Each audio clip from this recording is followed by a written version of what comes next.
योगी का गोरखपुर दौरे का चौथा दिन आज जिला अस्पताल का निरीक्षण करेंगे सीएम योगी। सीएम योगी की गोरखपुर दौरे का आखिरी दिन आज लखनऊ के लिए रवाना हो जाएंगे मुख्यमंत्री योगी आदित्यनाथ।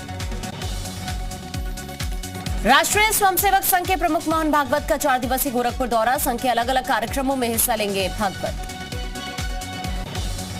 गोरखपुर में आज और कल आरएसएस की संगठन श्रेणी और जागरण श्रेणी की बैठक, दोनों बैठक में शामिल होंगे मोहन भागवत। गोरखपुर में 22 मार्च को कुटुंब प्रबोधन कार्यक्रम, संघ प्रमुख मोहन भागवत कार्यक्रम को संबोधित करेंगे। बाबा गंभीरनाथ सभागार में आयोजित होगा कार्यक्रम। गोरखपुर में संघ प्रमुख से मिले सीएम योगी, आरएसएस कार्यालय में दोनों नेताओं के बीच करीब 45 मिनट बात हुई, कई अहम मुद्दों पर चर्चा हुई। 25 मार्च को यूपी के सीएम योगी आदित्यनाथ की दोबारा ताजपोशी, 25 मार्च को शाम 4 बजे शपथ ग्रहण समारोह होगा। लंबे इंतजार के बाद आखिरकार सीएम योगी की शपथ ग्रहण की तारीख पर मोहर लग गई। 37 साल पुराना मिथक तोड़कर इतिहास रचने वाले सीएम योगी का दूसरा शपथ ग्रहण समारोह। योगी सरकार 2.0 शपथ समारोह लखनऊ के कान्हा स्टेडियम में होगा। समारोह को भव्य बनाने की तैयारी जोरों शोरों से जारी। शपथ ग्रहण समारोह में मुख्यमंत्री योगी के साथ अन्य मंत्री शपथ लेंगे। मंत्रिमंडल में महिलाओं और युवाओं को खास तवज्जो मिलेगी। 25 मार्च को मुख्यमंत्री पद की शपथ लेंगे योगी आदित्यनाथ। मोदी, शाह समेत तमाम दिग्गज शपथ समारोह में शामिल होंगे। विपक्ष के नेताओं को भी न्योता भेजा गया। योगी के शपथ ग्रहण में बीजेपी अध्यक्ष जेपी नड्डा सहित केंद्र सरकार के कई मंत्री शामिल होंगे। बीजेपी के वरिष्ठ पदाधिकारियों को न्योता। सीएम योगी के शपथ ग्रहण में 1000 से ज्यादा वीवीआईपीज की लिस्ट तैयार। समारोह में विपक्षी नेताओं को भी न्योता भेजा गया। जी मीडिया से खास बातचीत में बोले ओम प्रकाश राजभर, सपा के साथ है गठबंधन जारी रहेगा। बीजेपी गठबंधन में जाने की खबरों को खारिज किया। अमित शाह से मिलने की खबर को ओम प्रकाश राजभर ने बताया अफवाह। कहा, मैं पिछले 10 दिनों से लखनऊ से बाहर नहीं गया।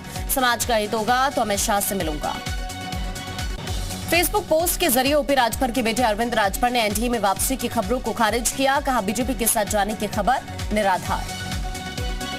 जी उत्तर प्रदेश उत्तराखंड से बोले बीजेपी विधायक असीम अरुण, पार्टी जो टास्क देगी जनता के हित में पूरा करूंगा। टीआरपी में नंबर 1 आने पर जी उत्तर प्रदेश उत्तराखंड को बधाई दी। 21 मार्च को लखनऊ आएंगे अमित शाह। शपथ ग्रहण से पहले अमित शाह का यूपी का दौरा, पर्यवेक्षक के तौर पर लखनऊ आएंगे शाह और झारखंड के सीएम रघुवर दास। विधानसभा चुनाव के बाद विधान परिषद की जंग, बीजेपी ने जारी की 30 उम्मीदवारों की सूची। 36 सीटों पर चुनाव होने हैं। बीजेपी ने जारी की एमएलसी प्रत्याशियों की लिस्ट। बलिया से रविशंकर सिंह पप्पू को टिकट दिया। बोले रविशंकर, विपक्ष की गर्मी निकल चुकी है, एमएलसी की सभी सीटों पर बीजेपी जीतेगी।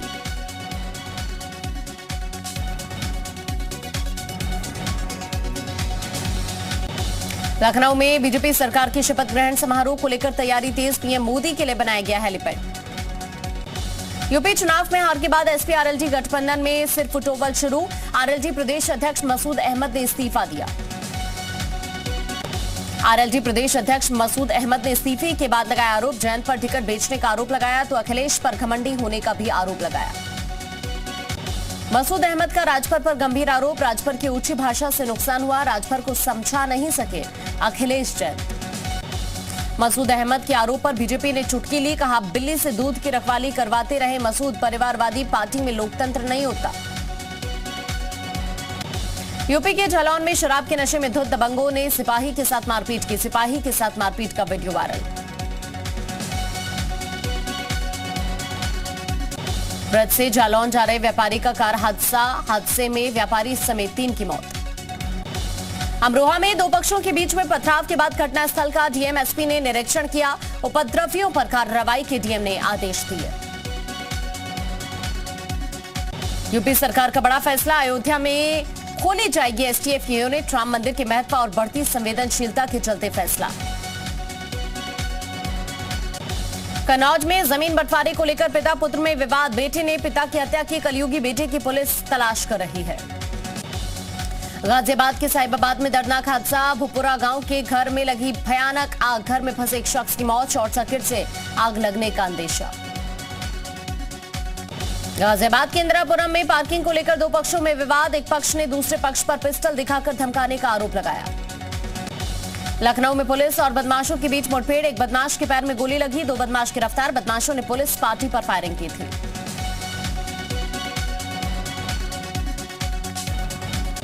बांदा में 16 साल की किशोरी ने घर में फांसी लगाकर आत्महत्या की। बबेरू कोतवाली इलाके के पवैया गांव का मामला।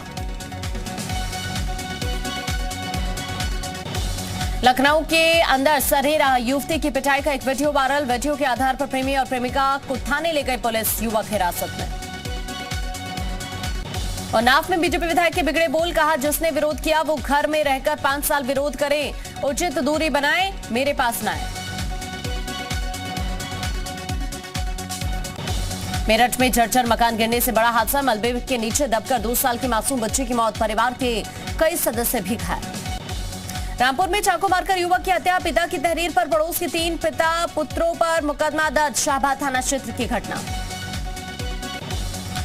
रामपुर में रिटायर्ड फौजी ने गृह मंत्री की आपत्तिजनक फोटो सोशल मीडिया पर पोस्ट की, पुलिस ने दर्ज किया मुकदमा, पुलवामा अटैक को लेकर भी टिप्पणी की थी।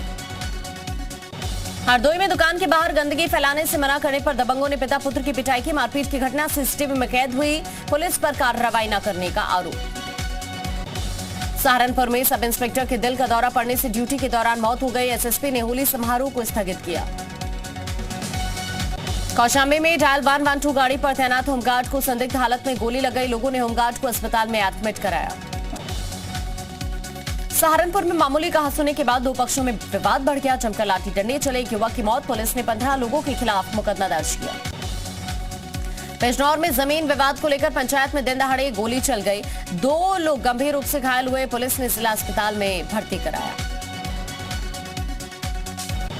उत्तरकाशी में स्वजल विभाग में हो रहे कार्यों से धांधली से नाराज युवक 300 फीट ऊंचे पुल पर चढ़ गया, एसडीआरएफ ने कड़ी मशक्कत के बाद युवक को पुल से नीचे उतारा। और नाव में दिन दहाड़े गोली चलने से हड़कंप मच गया, 2 पक्षों में अभद्रता के बाद गोली चल गई, फायरिंग में 3 युवक घायल हुए। कांग्रेस नेता हरीश रावत ने द कश्मीर फाइल्स को लेकर ट्वीट किया, लिखा पाकिस्तान पर आयोजित आतंकवाद से हम मिलजुल कर ही लड़ सकते हैं। जी उत्तर प्रदेश उत्तराखंड से बोले कांग्रेस नेता प्रीतम सिंह, जनता के जनमत से अनुसार विपक्ष में बैठेंगे, जनता से जुड़े सवालों को सरकार के सामने उठाते रहने की बात भी कही। उत्तराखंड में 22 मार्च को शपथ ग्रहण संभव, कल होगी बीजेपी विधायक दल की मीटिंग, चुना जाएगा विधायक दल का नेता। उत्तराखंड में मुख्यमंत्री के चेहरे पर सस्पेंस बरकरार, बीजेपी विधायक दल की बैठक के बाद सरकार बनाने का दावा पेश करेगी बीजेपी। जल्द तय होगा उत्तराखंड के नए मुख्यमंत्री का नाम, आज होगी बीजेपी विधानमंडल दल की मीटिंग, देहरादून बुलाए गए सभी बीजेपी विधायक। उत्तराखंड में सरकार गठन पर केंद्रीय राज्य मंत्री अजय भट्ट का बयान, कहा होली की चलती प्रक्रिया में देरी हुई है, विधायक दल की बैठक में फैसला होगा। बीजेपी विधायक दल की बैठक पर बिशन सिंह चौफाल का बयान, कहा अभी किसी भी विधायक को बैठने की सूचना बैठक की नहीं दी गई है। उत्तराखंड दौरे पर उपराष्ट्रपति वेंकैया नायडू हरिद्वार के देव संस्कृति विश्वविद्यालय शांतिकुंज में आयोजित कार्यक्रम में शिरकत की। उपराष्ट्रपति एम वेंकैया नायडू ने हरिद्वार का दौरा किया, शांतिकुंज के देव संस्कृति विश्वविद्यालय पहुंचकर छात्र छात्राओं को संबोधित भी किया। पंजाब में भगवंत मान कैबिनेट के 10 मंत्रियों का शपथ ग्रहण, 1 महिला समेत 10 विधायक बने मंत्री, कैबिनेट की पहली बैठक खत्म हुई। पंजाब राजभवन में हुआ कैबिनेट मंत्रियों का शपथ ग्रहण समारोह, राज्यपाल ने पद की शपथ दिलाई। पंजाब की भगवंत मान सरकार में मालवा से 5, माझा से 4 और दोआबा से 1 मंत्री, जल्द होगा विभागों का बंटवारा। भगवंत मान का पहले कैबिनेट में बड़ा फैसला, पंजाब में 25,000 सरकारी नौकरी निकाली जाएगी, 1 महीने में निकलेंगी नौकरियां, पंजाब के सीएम भगवंत मान ने जानकारी दी। पंजाब में कैबिनेट बनने के बाद पहली मीटिंग हुई, भगवंत मान के मंत्री परिषद में मालवा का दबदबा दिखा। एमपी के गृह मंत्री नरोत्तम मिश्रा का जम्मू कश्मीर दौरा, जम्मू के सिनेमाघर में देखी द कश्मीर फाइल्स, कहा संघर्ष की सच्ची कहानी देखकर मन दुखी हुआ। जम्मू कश्मीर की राजौरी में भारी बर्फबारी, मुगल रोड के संचालन के लिए पीर पंजाल पर्वत श्रृंखला से बर्फ हटाई गई।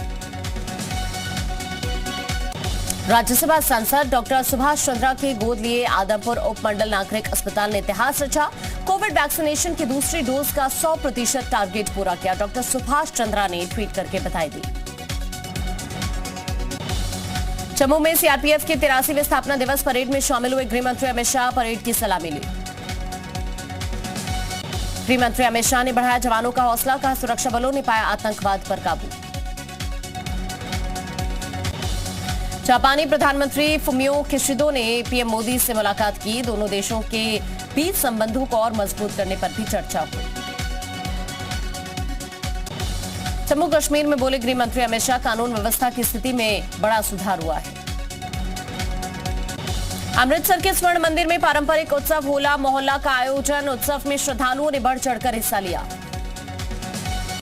टेरर फंडिंग मामले में यासीन मलिक समेत कई अलगाववादी नेताओं पर यूएपीए के तहत आरोप तय। पटियाला हाउस कोर्ट ने एनआईए की चार्जशीट को सही ठहराया। रूस यूक्रेन जंग का 25वां दिन आज। रूस के हमले में यूक्रेन में हर तरफ तबाही का मंजर। यूक्रेन का शहर शहर मलबे में तब्दील। यूक्रेन पर रूस का अब तक का सबसे घातक हमला। रूस ने यूक्रेन पर अपने नए हाइपरसोनिक मिसाइल से किया वार। यूक्रेन में हाहाकार। हाइपरसोनिक मिसाइल का पहली बार दुनिया में किसी युद्ध में इस्तेमाल किए जाने का दावा। रूस ने मिसाइल से दक्षिण पश्चिम यूक्रेन के एक अंडरग्राउंड वेयरहाउस को निशाना बनाया। रूस ने कहा यूक्रेन में हाइपरसोनिक मिसाइल किंजल का इस्तेमाल पश्चिमी देशों की ओर से दिए गए हथियारों के गोदाम को तबाह किया।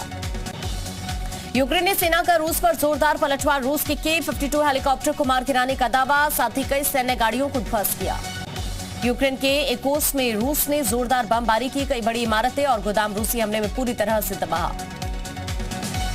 यूक्रेन पर रूसी सेना का अब तक का सबसे घातक प्रहार। किंजल हाइपरसोनिक मिसाइल से इवानो में मिसाइल डिपो को ध्वस्त किया। यूक्रेन के रिहायशी इलाके से आई बर्बादी की तस्वीर। रूसी हमले के बाद इमारतों को पहुंचा भारी नुकसान। आसपास के इलाकों में भारी तबाही। यूक्रेन के मरियुपोल में हर तरफ तबाही दिखी। रूसी सेना के हमले से मरियुपोल शहर बर्बाद। यूक्रेन सरकार ने मरियुपोल की तस्वीरें शेयर की। यूक्रेन में रूसी सैनिकों ने मिसाइल हमले तेज किए। रूसी सैनिकों ने एक कार को निशाना बनाया। हमले में 2 बच्चे और एक महिला की मौत। मेलिटोपोल के बाहरी इलाके में भारी तबाही। कई घरों को नुकसान पहुंचा। यूक्रेनी मिसाइल टोचका यूज से भी तबाही। यूक्रेन के अंडरग्राउंड एयरबेस पर रूस का हमला। ड्रोन से एयरबेस पर हमला। हमले से कई विमानों को नुकसान हुआ। रूस के हमले में यूक्रेन का हेलीकॉप्टर तबाह। रूस के रक्षा मंत्रालय ने वीडियो शेयर किया। यूक्रेन के एक एयरफील्ड पर रूस का कब्जा। 2 अटैक हेलीकॉप्टर्स में रूसी सेना का बड़ा हमला। रूस ने दावा किया एयरफील्ड पर रखे एयर डिफेंस सिस्टम को तबाह किया। यूक्रेन पर रूस की सेना का हवाई हमला। रूस की सेना ने यूक्रेन के सैन्य वाहनों पर मिसाइल अटैक किया। ड्रोन के जरिए यूक्रेन सैन्य वाहनों पर अटैक किया। पूर्वी यूक्रेन के क्रामोटोर्स्क शहर में रूस ने गोलीबारी की। रिहायशी इमारतों को निशाना बनाया। यूक्रेन की पुलिस ने एक वीडियो शेयर किया। रिहायशी इलाकों को निशाना बना रहा रूस। दोनेत्स्क के आसपास के इलाकों में भीषण बमबारी। यूक्रेनी मीडिया के मुताबिक हमले में 2 लोगों की मौत। राष्ट्रपति जेलेंस्की का बड़ा बयान। बोले यूक्रेन की शांति और सुरक्षा ही रूस की गलतियों और नुकसान को ठीक कर सकती है, नहीं तो रूस की कई पीढ़ियां उभर नहीं पाएंगी। जैविक हथियार लैब के मुद्दे पर यूएनएससी की बैठक में भिड़े रूस अमेरिका। रूस के सबूतों से अमेरिका का इनकार। भारत ने की दुश्मन खत्म करने की अपील। यूक्रेन पर अमेरिका की चीन को चेतावनी। रूस का साथ दिया तो भुगतना होगा अंजाम। अमेरिका ने कूटनीतिक वार्ता का सुझाव दिया। रूस ने यूक्रेन के शहरों पर हमले बढ़ाए। पुतिन ने मॉस्को में विशाल रैली की भीड़ में गूंजा मेड इन यूएसएसआर गीत। युद्ध के बीच रूस को बड़ा झटका। ऑस्ट्रेलिया ने रूस के वित्त मंत्रालय पर प्रतिबंध लगाया। 11 रूसी बैंकों पर भी प्रतिबंध। एंटनी ब्लिंकन ने बाइडेन के युद्ध अपराध वाले बयान का समर्थन किया। कहा यूक्रेन में हुआ है युद्ध अपराध। रूसी मीडिया के हवाले से खबर। जर्मनी से लगातार सैन्य सहायता की मांग कर रहा यूक्रेन। जेलेंस्की के मुताबिक रूस को रोकने के लिए सिर्फ प्रतिबंध लगाना काफी नहीं। युद्ध में नागरिकों की मौत पर यूएन ने जाहिर की चिंता। कहा मरने वालों की वास्तविक संख्या है काफी ज्यादा। बांग्लादेश की प्रधानमंत्री शेख हसीना ने पीएम मोदी को पत्र लिखा। यूक्रेन में फंसे बांग्लादेशी नागरिकों को बाहर निकालने के लिए मदद मांगी। यूक्रेन के आसमान में रूसी हेलीकॉप्टर लगातार लगा रहे हैं गश्त। हेलीकॉप्टर में बैठे रूसी सैनिक इलाके पर नजर रख रहे हैं। यूक्रेन की सेना के खिलाफ अलगाववादियों की बड़ी कार्रवाई। लुहांस्क में रूस समर्थक इलाकों से खदेड़ा। युद्ध के बीच नाटो की मौजूदगी बढ़ाने के लिए फ्रांस का बड़ा कदम, एस्टोनिया में सेना की टुकड़ी को उतारा। यूक्रेन के विदेश मंत्री दिमित्रो कुलेबा की एंटनी ब्लिंकन से बातचीत, रूस के युद्ध अपराध, यूक्रेन में शांति स्थापित करने जैसे मुद्दों पर चर्चा हुई।